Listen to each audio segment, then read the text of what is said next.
ನೀವೇನಾದ್ರೂ long answers ನ read ಮಾಡೋದು ಸ್ಕಿಪ್ ಮಾಡ್ತಾ ಇದ್ದೀರಾ? ಹಾಗಾದ್ರೆ ಈ video ನಿಮ್ಗಾಗಿ.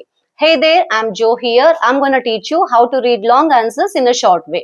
So day 1 of learning long answers ಅಲ್ಲಿ ನಾನು ನಿಮ್ಗೆ 3 ಟಿಪ್ಸ್ ನ ಹೇಳ್ತೀನಿ. ಸೊ ಈ ಟಿಪ್ಸ್ ನ ನೀವು ಫಾಲೋ ಮಾಡೋದ್ರಿಂದ ನಿಮ್ಗೆ ಲಾಂಗ್ ಆನ್ಸರ್ಸ್ ನ ಯಾವ ತರ ಶಾರ್ಟ್ ಆಗಿ ರೀಡ್ ಮಾಡಬೇಕು, ಅದೇ ತರ ತುಂಬಾ ಲಾಂಗ್ ಟರ್ಮ್ಗೆ ಯಾವ ತರ ನೆನ್ಪಿಟ್ಕೋಬೇಕು ಅನ್ನೋದು ಹೆಲ್ಪ್ ಆಗುತ್ತೆ.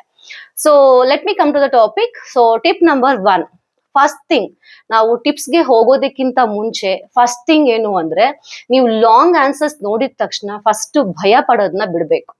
ಅದು ಬಿಟ್ರೆ ಮಾತ್ರ, ಆ ಫಿಯರ್ ನ ನೀವು ತೆಗೆದ್ರೆ ಮಾತ್ರ ನಿಮ್ಗೆ ಲಾಂಗ್ ಆನ್ಸರ್ಸ್ ರೀಡ್ ಮಾಡೋದು ಈಸಿ ಆಗುತ್ತೆ.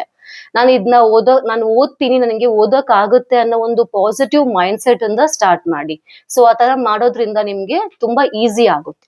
Tip number 1, study the structure of the content. First content ಏನಿದೆ, ಯಾವ್ದ್ರ ಬಗ್ಗೆ ಇದೆ ಅನ್ನೋದನ್ನ, ಸ್ಟ್ರಕ್ಚರ್ ಏನಿರುತ್ತೆ ಅಲ್ಲ, ಅದನ್ನ ನೀಟಾಗಿ ಓದ್ರಿ. ಜಸ್ಟ್ ಓದ್ರಿ ಅಂದ ತಕ್ಷಣ ನಾರ್ಮಲ್ ಆಗಿ ಓದೋದಕ್ಕಿಂತ ಅದು ಏನಿದೆ ಅನ್ನೋದನ್ನ ಅರ್ಥ ಮಾಡ್ಕೋಬೇಕು. ಯಾವ ತರ ಅಂದ್ರೆ, ಸ್ಟಾರ್ಟಿಂಗ್ ಇಂಟ್ರೊಡಕ್ಷನ್ ಯಾವ್ದ್ರ ಮೇಲೆ ನೀವು ಕಾನ್ಸಂಟ್ರೇಟ್ ಮಾಡ್ಬೇಕು ಅಂದ್ರೆ, ಇಂಟ್ರೊಡಕ್ಷನ್ ಅಂಡ್ ಕನ್ಕ್ಲೂಷನ್. ಹೇಗ್ ಸ್ಟಾರ್ಟ್ ಆಗಿದೆ, ಹೇಗ್ ಎಂಡ್ ಆಗಿದೆ ಅಂತ ಅನ್ನೋದು ನಿಮ್ಗೆ ಅರ್ಥ ಮಾಡ್ಕೊಂಡಾಗ ನಿಮ್ಗೆ ಒಂದು ಐಡಿಯಾ ಬರುತ್ತೆ, ಇದ್ರ ಯಾವ ಟಾಪಿಕ್ ಹೇಗ್ ಸ್ಟಾರ್ಟ್ ಆಯ್ತು, ಹೇಗ್ ಎಂಡ್ ಆಯ್ತು, ಏನಿದೆ ಅನ್ನೋದು ನಿಮ್ಗೆ ಒಂದು ಸಣ್ಣದಾಗಿ ಅಟ್ಲೀಸ್ಟ್ 100% ಅರ್ಥ ಆಗ್ಲಿಕ್ಕಂದ್ರೂ. ನೀವೆಲ್ಲ ಕೇಳೋ ಕ್ವಶನ್ ಏನಂದ್ರೆ ಅರ್ಥನೇ ಆಗೋದಿಲ್ಲ, ಅದೇ ನಮ್ ಪ್ರಾಬ್ಲಮ್. ಸೊ ಹಾಗಾಗಿ ನಮ್ಗೆ ರೀಡ್ ಮಾಡೋದಕ್ಕೆ ಕಷ್ಟ ಆಗ್ತಿದೆ ಅಂತ ಹೇಳ್ತೀರಾ. Okay, I too agree with that. But ಏನಂದ್ರೆ, ಆ ಟಾಪಿಕ್ ಏನಿದೆ ಅದರಲ್ಲಿ ಅಟ್ಲೀಸ್ಟ್ 10% ಆದ್ರೂ ತಿಳ್ಕೊಳ್ರಿ. ಅಂದ್ರೆ ಯಾವ್ದ್ರ ಬಗ್ಗೆ ಇದೆ ಅನ್ನೋದನ್ನ introduction and conclusion full read ಮಾಡಿ. ಇಂಟ್ರೊಡಕ್ಷನ್ ಅಲ್ಲಿ ಏನಿದೆ ಅನ್ನೋದನ್ನ ಕಾನ್ಸಂಟ್ರೇಟ್ ಮಾಡಿ, ಕನ್ಕ್ಲೂಷನ್ ಅಲ್ಲಿ ಏನಿದೆ ಅನ್ನೋದನ್ನ ಕಾನ್ಸಂಟ್ರೇಟ್ ಮಾಡಿ.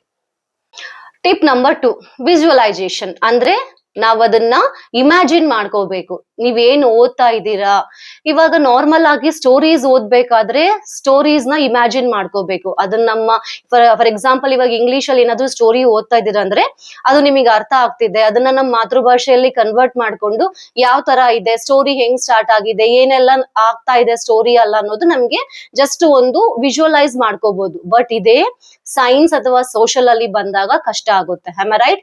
ಸೊ ಸೈನ್ಸ್ ಅಲ್ಲಿ ಯಾವ ತರ ಅಂದ್ರೆ, ಫಾರ್ ಎಕ್ಸಾಂಪಲ್ ಫೋಟೋಸಿಂಥಸಿಸ್ ಅಂತ ಬಂತು ಅಂದ್ರೆ ಅದ್ರದ್ದು ಅದಕ್ಕೆ ಸಂಬಂಧಪಟ್ಟಿರೋ ಟಾಪಿಕ್. ಗ್ರೀನ್ಸ್ ಅಂದ್ರೆ ಗ್ರೀನ್ ಅಂದ್ರೆ ಲೀವ್ಸ್ ಆಗ್ಲಿ, ಅಥವಾ ಸನ್ ಅಂತ ಬಂದಾಗ ಸೊ ಸನ್ ಅನ್ನ ಲೀವ್ಸ್ ನ ಇಮ್ಯಾಜಿನ್ ಮಾಡ್ಕೊಳ್ಳಿ.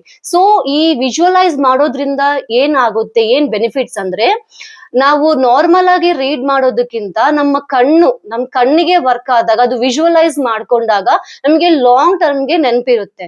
ಫಾರ್ ಎಕ್ಸಾಂಪಲ್ ಹೇಳ್ಬೇಕು ಅಂದ್ರೆ, ನಾವು ಮೂವಿ ನೋಡ್ತಾ ಇದೀವಿ ಅಂದ್ರೆ, ಮೂವಿ ನೋಡಿ ಕಂಪ್ಲೀಟ್ ಆಗಿದ್ಮೇಲೆ ನಮ್ಗೆ ತುಂಬಾ ವರ್ಷಕ್ಕೆ ಆ ಮೂವಿ ಯಾಕೆ ನೆನಪಿರುತ್ತೆ ಅಂದ್ರೆ, ನಾವ್ ಅದನ್ನ ಕಣ್ಣರೆ ನೋಡಿರ್ತೀವಿ, ಅದನ್ನ ಇಮ್ಯಾಜಿನ್ ಮಾಡ್ಕೊಂಡಿರ್ತೀವಿ. ಸೊ ಈ ವಿಜುವಲೈಸೇಷನ್ ಮೆಥಡ್ ನಿಮಗೆ ತುಂಬಾ ಹೆಲ್ಪ್ಫುಲ್ ಆಗುತ್ತೆ. Tip number 3, use pointers or fingers. ನಾವು ನಾರ್ಮಲ್ ಆಗಿ ಹೇಗ್ ರೀಡ್ ಮಾಡ್ತೀವಿ ಅಂದ್ರೆ, ಜಸ್ಟ್ ನೋಡಿ ರೀಡ್ ಮಾಡ್ತಾ ಇರ್ತೀವಿ, ಬಟ್ ನಮ್ ಗಮನ ಎಲ್ಲ ಬೇರೆ ಕಡೆ ಇರುತ್ತೆ. ಸೊ ಬೇಗ ಡಿಸ್ಟ್ರಾಕ್ಟ್ ಆಗ್ತಾ ಇರ್ತೀವಿ. ಸೊ ಹಾಗೆ ಡಿಸ್ಟ್ರಾಕ್ಟ್ ಆಗ್ಬಾರ್ದು ಅಂದ್ರೆ ಪಾಯಿಂಟರ್ಸ್ ನ ಯೂಸ್ ಮಾಡ್ಬೇಕು. ನಾವ್ ಏನ್ ರೀಡ್ ಮಾಡ್ತಿರ್ತೀವಲ್ಲ ಅದ್ರ ಮೇಲೆ ನಾರ್ಮಲ್ ಆಗಿ, ಈಗ ಪೆನ್ ಇದೆ ಅಂದ್ರೆ ಅದನ್ನ ಪಾಯಿಂಟರ್ ತರ ನಾವ್ ಏನ್ ರೀಡ್ ಮಾಡ್ತಿದೀವೋ ಅದನ್ ಮೇಲೆ ಇಟ್ಟು ಪಾಯಿಂಟ್ ಮಾಡಿ ರೀಡ್ ಮಾಡ್ಬೇಕಾಗುತ್ತೆ. ಸೊ ಪೆನ್ ಆರ್ ಪೆನ್ಸಿಲ್ ಇಲ್ಲ ಅಂದ್ರೆ ಫಿಂಗರ್ಸ್ ನ ಯೂಸ್ ಮಾಡಿ ಏನ್ ರೀಡ್ ಮಾಡ್ತಿದ್ದೀರಾ ಅನ್ನೋದನ್ನ, ಯಾವ ಲೈನ್ ರೀಡ್ ಮಾಡ್ತಿದ್ದೀರಾ ಅನ್ನೋದ್ರ ಮೇಲೆ ನೀವು ಪಾಯಿಂಟ್ ಮಾಡ್ತಾ ಬಂದ್ರೆ ನಿಮ್ಮ ಕಣ್ಣು ಮತ್ತು ಫಿಂಗರ್ಸ್ ಎರಡೂ ಒಟ್ಟಿಗೆ ವರ್ಕ್ ಆಗೋದ್ರಿಂದ ನಿಮಗೆ ಫೋಕಸ್ ಜಾಸ್ತಿ ಆಗುತ್ತೆ, ಕಾನ್ಸಂಟ್ರೇಷನ್ ಜಾಸ್ತಿ ಆಗುತ್ತೆ, ಡಿಸ್ಟ್ರಾಕ್ಟ್ ಆಗೋದಿಲ್ಲ. ಈ ವಿಡಿಯೋ ಇಷ್ಟ ಆಗಿದ್ದಲ್ಲಿ ಲೈಕ್ ಮಾಡಿ, ನಿಮ್ ಫ್ರೆಂಡ್ಸ್ ಅಂಡ್ ಫ್ಯಾಮಿಲಿ ಮೆಂಬರ್ಸ್ಗೆ ಶೇರ್ ಮಾಡಿ. ಯೂಸ್ಫುಲ್ ಅನ್ಸಿದ್ರೆ ಸಬ್ಸ್ಕ್ರೈಬ್ ಮಾಡಿ, so that you'll get the notifications. That's all about day 1 of learning how to read long answers in a short way. So ಇದೇ ಟಾಪಿಕ್ ನ next tips ಜೊತೆಗೆ next ವಿಡಿಯೋದಲ್ಲಿ ನಿಮ್ಮ ಮುಂದೆ ಇರ್ತೀನಿ. Until that, you take care of yourself. This is me, Joe here, sending off. Bye bye.